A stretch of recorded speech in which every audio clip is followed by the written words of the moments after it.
South India shopping mall the wedding మంత్ర సరికొత్త wedding collection south India shopping mall. నమస్తే, welcome to Suman TV. నేను మానస.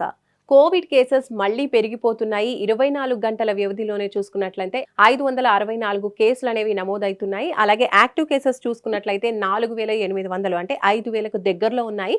ఇలా Covid పెరిగిపోతూ ఉంది. మరి కోవిడ్ ఇంతలా పెరిగిపోవడానికి కారణం ఏంటి, ఎలాంటి జాగ్రత్తలు తీసుకోవాలి అనే విషయాల్ని మనం తెలుసుకుందాము. డాక్టర్ రఘుదీప్ పల్లా గారు, పల్మనాలజిస్ట్, సిద్ధంగా ఉన్నారు. వారితో మాట్లాడదాం. డాక్టర్ గారు నమస్తే అండి. ఏపీ తెలంగాణలో మళ్ళీ కోవిడ్ కేసెస్ పెరిగిపోతూ ఉన్నాయి. దీనికి కారణం ఏంటంటారు? నాట్ ఓన్లీ తెలంగాణ, ఏపీ అండి, throughout the India and all over the world many of areas లో మన కోవిడ్ పాజిటివ్ రిపోర్ట్ చేస్తున్నారు కేసెస్ అని. ఇంకా టెస్టింగ్ అనేది ఫ్రీక్వెంట్ గా చేయట్లేదండి. బట్ రాండమ్ గా టెస్ట్ చేస్తున్నా కానీ చాలా వరకు కేసెస్ పాజిటివ్ గా వస్తున్నాయి. But majority reason for peaking is that season variations. ఒకటి, మనకు వర్షాలు పడుతున్నాయి, at the same time climate conditions మారుతూ ఉన్నాయి. అండ్ జనాలు ఎవరు రెస్పిరేటరీ హైజీన్ మెజర్స్ ఎవరు పాటించట్లేదు.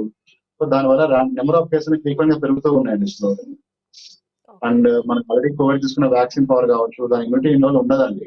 సో ఖచ్చితంగా ఎవరైతే హై రిస్క్ పాపులేషన్ ఉంటారో వాళ్ళకి తప్పకుండా కోవిడ్ ప్రికాషన్ మెజర్స్ పాటించకపోతే కన్నా ఖచ్చితంగా కోవిడ్ బారిన పడతారు. హై రిస్క్ పీపుల్ ఎవరని చెప్పొచ్చు ఇప్పుడున్నటువంటి కోవిడ్ కేసెస్ లో? క్రానిక్ ఇల్నెస్ ఉన్న వాళ్ళు, లైక్ షుగర్, బీపీ, షుగర్ కానీ, కిడ్నీ సమస్య ఉన్న వాళ్ళు, అధిక బరువు ఉన్న వాళ్ళు, గుండె సమస్య ఉన్న వాళ్ళు, క్యాన్సర్ పేషెంట్స్ కావచ్చు, అట్లా స్మోకింగ్ చేసే వాళ్ళు కావచ్చు, అట్లా వేరే వేరే కారణాల చేత లైఫ్ స్టైల్ చేసే వాళ్ళు కావచ్చు, లైఫ్ లైన్ అంటే క్రానిక్ ఇల్నెస్ ఉంటారు, వాళ్ళందరూ హై రిస్క్ పాపులేషన్ కింద వస్తారండి. అండ్ ఎక్స్ట్రీమ్ పాపులేషన్స్ అంటే ఏజ్ గ్రూప్స్, లైక్ చిన్న పిల్లలు కావచ్చు, మరి చిన్న పిల్లలు కావచ్చు, ఏజ్ మోర్ దెన్ 60 years ఉన్న వాళ్ళు కావచ్చు, ప్రెగ్నెంట్ లేడీస్ కావచ్చు, all these people comes under high risk population. So ఈ హై రిస్క్ పీపుల్ కావచ్చు, ఇంకా ప్రెగ్నెంట్ పీపుల్, అలాగే చిన్న పిల్లలు, వీళ్ళందరూ కూడా ఎలాంటి జాగ్రత్తలు తీసుకోవాలంటారు? జనరల్గా అయితే కింద మనం ఎనీ వైరల్ ఇల్నెస్ కి మనం ఫ్రీక్వెంట్ చెప్పేది రెస్పిరేటరీ హైజీన్ మెజర్స్ అంటారు. లైక్ ఫ్రీక్వెంట్ హ్యాండ్ వాషింగ్స్ ఒకటి, మనం క్రౌడీ ఏరియాస్ వెళ్తున్నప్పుడు కానీ, క్రౌడ్ లో వెళ్తున్నప్పుడు కావచ్చు, మాస్క్ వాడడం ఒకటి, అట్లా ఇవి పాటిస్తే చాలా వరకు మనం ఎనీ వైరల్ ఇల్నెస్ ని మనం ప్రివెంట్ చేసుకోగలుగుతాం. అండ్ ఇప్పుడున్న క్లైమేట్ సిచ్యువేషన్ మీరు చెప్పారు, క్లైమేట్ కండిషన్స్ వల్ల కూడా కోవిడ్ కేసెస్ అనేవి ఎక్కువగా పెరుగుతున్నాయి ఓవరాల్. వైరల్ ఇల్నెస్ ఇది యాప్ క్లైమేట్ అండి. అంటే ఈ క్లైమేట్ కండిషన్స్ లో జనరల్ గా వైరల్ చాలా ఎక్కువగా వస్తుంటాయి. సో మరి ఈ క్లైమేటిక్ కండిషన్స్ కి తగ్గట్టుగా అంటే ఇంకా ఏ విధమైన జాగ్రత్తలు తీసుకోవచ్చు?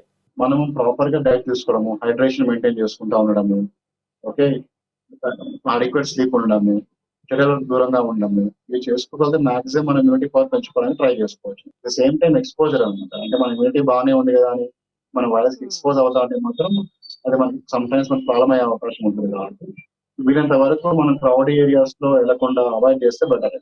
అండ్ ఇప్పుడు బూస్టర్ డోసెస్ ఏమైనా తీసుకుంటే బెటర్ అంటారా? మీరు చెప్తున్నటువంటి రిస్కీ పీపుల్ కావచ్చు, లేదంటే బెటర్ కానీ అంత ఫ్రీక్వెంట్ గా అయితే అవైలబుల్ అయితే లేవు యాజ్ ఆఫ్ నౌ అయితే బూస్ట్ డోసెస్ కూడా. ఒకవేళ మీకు అవైలబుల్ ఉంటే కానీ ఖచ్చితంగా తీసుకోండి. అండ్ ఇప్పుడు వచ్చినటువంటి ఈ కోవిడ్ వేరియంట్ ఎంత వరకు రిస్కీ అని అనొచ్చు? ఇప్పుడు లాస్ట్ టైం అయితే చాలా సివియర్ కేసెస్ 95% కేసు ఇప్పుడు దాకా వచ్చే కేసులు హై రిస్క్ కేసెస్ తక్కువ చూస్తున్నామండి. మేజర్ కేసు లైక్ మనకు కామన్ కోల్డ్ లానే వస్తున్నాయి, జలుబు లానే ఉంది, జలుబు రావడము, ఫీవర్ రావడము, బాడీ పెయిన్స్ లానే ఉంది తప్ప అంత వరీ థింగ్ అయితే లేదు. బట్ మనం అలానే నెగ్లెక్ట్ చేయడానికి కాదు, ఎందుకంటే నెంబర్ ఆఫ్ పేషెంట్ ఎఫెక్ట్ అయిపోద్ది, కొంతమంది సీరియస్ అయ్యే అవకాశం ఉంటుంది కాబట్టి. So right now mild symptoms ఉన్నా కానీ some people are showing severe symptoms also. But ఆ పర్సెంటేజ్ తక్కువనే ఉంది. కన్నా డేంజరసా? ఇప్పుడే మనం అనుకోవడానికి అయితే ఏం లేదండి, డేంజర్ అని చెప్పడానికి లేదు, అలా అని మనం నెగ్లెక్ట్ చేయడం కూడా ఏం లేదు. First wish follow the precaution measures అండి. మనం జాగ్రత్త పడితే మంచిది. ఎందుకంటే మనం జాగ్రత్త పడలేదు అనుకోండి, నెంబర్ ఆఫ్ పీపుల్ ఎఫెక్ట్ అయిపోద్ది, రిస్క్ పాపులేషన్ పెరుగుతూ ఉంటుంది. రైట్. గతంలో కోవిడ్ వచ్చిన వాళ్ళకి అంటే స్మెల్ తెలియకపోవడం, టేస్ట్ తెలియకపోవడం, ఇలాంటి సిమ్టమ్స్ అన్ని కనిపించాయి. సో ఇప్పుడు కూడా అలాంటి సేమ్ సిమ్టమ్స్ ఉంటాయి అంటారా? అసలు కోవిడ్ వచ్చింది అనేది ఎలా తెలుస్తుంది, ఎలా తెలుసుకోవచ్చు అంటారు? ఎనీ వైరల్ ఇన్ఫెక్షన్ లానే దీనికి కూడా జలుబు చేయడము, దగ్గు చేయడము, గొంతు నొప్పి రావడము, హెడేక్ ఉండడము, బాడీ పెయిన్స్ ఉండడము, ఫీవర్ రావడం, ఇట్లా రొటీన్ వైరల్ సిమ్టమ్స్ ఉండండి. స్పెసిఫిక్ సిమ్టమ్స్ అంటే ఏం లేదు.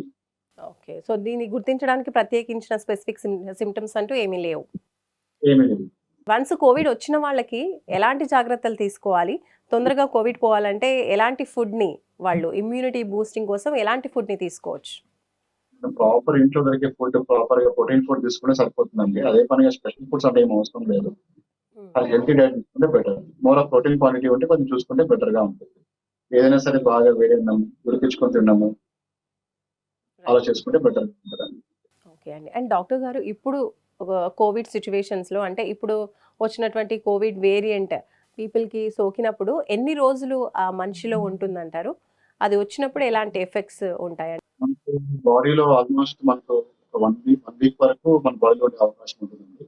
ఆ టైం వరకు మనం విన్న కొంచెం ఐసోలేట్ అయితే బెటర్‌గా ఉంటుంది. 1 వీక్ వరకు ఉంటుంది కాబట్టి తెలుసుకుని వెంటనే ఆ 1 వీక్ ఇంట్లో వాళ్ళతో గానీ, బయట వాళ్ళతో కానీ కలవకుండా ఐసోలేటెడ్‌గా ఉండాలి అని చెప్తారు. అవును. సో, ప్రెజెంట్ ఎలాంటి జాగ్రత్తలు తీసుకోవాలంటారు? ఏం లేదండి. మనం ఆల్రెడీ మనం కోవిడ్ 1 వేవ్ చూసాం. సెకండ్ వేవ్ చూసాము. హ్మ్. ప్రతి వేవ్ ఇలానే స్టార్ట్ అవుతది ఇనీషియల్‌గా. మైల్డ్ గానే ఉంటాయి సింప్టమ్స్. సమ్‌టైమ్స్ హ్మ్. ఒక్కొక్కసారి మన చేయి దాటిపోవచ్చు. సో, మన చేతిలో ఉంది యాస్ ఆఫ్ నౌ ఏం తగిన ప్రికాషన్ మెజర్స్ మెయింటైన్ చేసుకోవడము. వీలైనంత వరకు ఓవర్ క్రౌడ్ కాకుండా చూసుకోవడము. క్రౌడ్‌లో గర్ల్స్ గిన ఖచ్చితంగా కోవిడ్ ప్రికాషన్ మెజర్స్ మాస్క్ వాడడం కావచ్చు, శానిటైజర్ వాడడం కావచ్చు. ఇవన్నీ ఖచ్చితంగా పాటిస్తే గిన మనం ఇంకో వేవ్ రాకుండా మనం కొంచెం జాగ్రత్తగా చూసుకోవచ్చు. ఎందుకంటే దీనికి స్పెసిఫిక్ ట్రీట్మెంట్ అంటే ఏం లేదండి. No proven treatment is there. Only thing is that we can take a booster vaccine మాత్రం తీసుకోగలుగుతాము. అది కూడా ఫ్రీక్వెంట్‌గా అవైలబుల్ లేదు ఎక్కడ మనకు. సో, మన చేతిలో ఉంది మాత్రం జాగ్రత్త పడడం మాత్రమే. అంటే ప్రికాషనరీ మెజర్స్ అన్నమాట. ఎవరైతే హై రిస్క్ పాపులేషన్ ఉంటారో వాళ్ళు వీలైనంత వరకు అవాయిడ్ చేసుకుంటే బెటర్ అండి. రైట్ డాక్టర్ గారు. Thank you so much. Right అండి. Thank you.